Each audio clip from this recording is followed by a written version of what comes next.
Բարև ձեզ, հունվարից ժամկետային զինծառայությունը Հայաստանում 2 տարվա փոխարեն կլինի 1.5 տարի։ Սուրեն Պապիկյանը Ազգային ժողովում հայտարարել է, որ զինծառայության կրճատումը չի նշանակում զինծառայողների թվակազմի կրճատում։ Նա ասել է պարզ թվաբանություն է։ Ֆակտոր TV-ի եթերում այսօր մի այդպիսի պարզ թվաբանություն կանենք ցույց տալու համար, արդյոք նվազում կլինի, թե ոչ։ Եվ այսպես, Ազգային ժողովի պաշտպանության և անվտանգության հարցերի հանձնաժողովի վերջին նիստի ժամանակ հավանություն տրվեց այն նախագծին, որով զինծառայության ժամկետը կրճատվում է։ Հենց այդ հանձնաժողովի նիստի ժամանակ Սուրեն Պապիկյանին հարցրին, արդյոք դա չի նշանակում, որ զինծառայողների թվաքանակը նույնպես կրճատվում է։ Պապիկյանը վրդովվեց դրանից։ 1.5 տարի հետո 2 զորակոչ զորացրվելու է, բայց այն որ բանակը կրճատվում է, դա իրականության հետ կապ չունի։ Ինչու՞։ Ինչ է տեղի ունենալու։ Սրա արդյունքում եւս 1.5 տարի հետո մենք նույն թվականակով մարդկանց զորակոչելու ենք բանակ, ուղղակի իրենք ծառայելու են 1.5 տարի։ Ոչ չի պահպանվելու, տիկին Գրքան։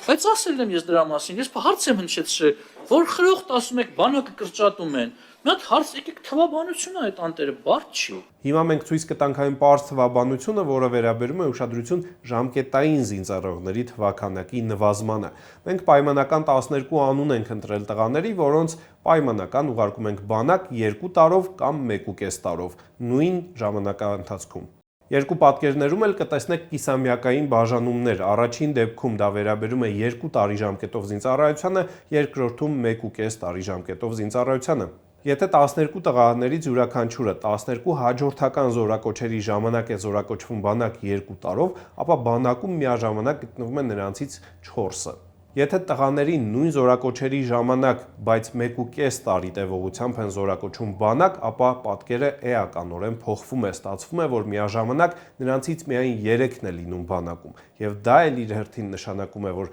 ժամկետային զինծառայողների քանակը նվազում է 25%-ով։ Այս տոկոսային պատկերը չի փոխվի, եթե 12-ի փոխարեն վերցնեք 112,012 կամ ցանկացած այլ թիվ, իրականում 25% նվազում լինելու է ժամկետային զինծառայողների թվաքանակում։ Այդ նվազումը զգացվելու է այն ժամանակ, երբ բանակից զորացրվեն 2 տարով ծառայության մեկնածները, այսինքն մինչ այս ծառայության մեկնածները։ Այս հաշվարկը ճիշտ է բոլոր այն դեպքերի համար, երբ այլ գործոնները չեն ազդում թվաքանակի վրա։ Այդպիսի գործոններ կարող են լինել օրինակ զինծառայության համար ոչ պիտանի լինելը կամ տարկետումները։ Դրանք բոլորը չենք հաշվարկում, քանի որ այս թվերի մասին տեղեկություն չունենք, դրանք գաղտնի են։ Ժամկետային զինծառայողների թվի նվազման դեպքում ընդհանուր առմամբ զինծառայողների կամ բանակի թվակազմը կարող է մնալ նույնը միայն այն դեպքում, երբ նրանց փոխարեն նույն քանակով պայմանագրայիններ ընդունվեն ծառայության։ Ազգային ժողովում Սուրեն Պապիկյանը այս մասին չխոսեց, փոխարենը այդպիսի ակնարկներ արել էր հանրայինի եթերում իր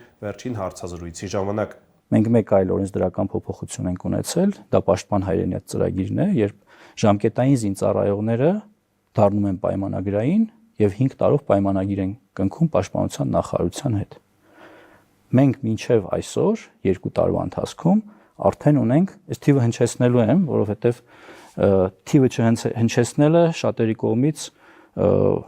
մանիպուլացվեց 4217 պայմանագրային։ Այստեղ սակայն նրբություն կա, ժամկետային զինծառայողների թվի նվազումը մենք կարող ենք հաշվարկել այս պարզ թվաբանության մեթոդով, բայց պայմանագրայինների թվի մասին մենք տեղեկություններ չունենք, դրանք գաղտնի են, հետևաբար կամ Պապիկյանի խոսքերին պետք է հավատալ առանց ապացույցների, կամ չհավատալ։ Այսինքն դուք որոշեք, Պապիկյանի պնդումները բանակի թվի չնվազման մասին փաստ են, թե փուստ։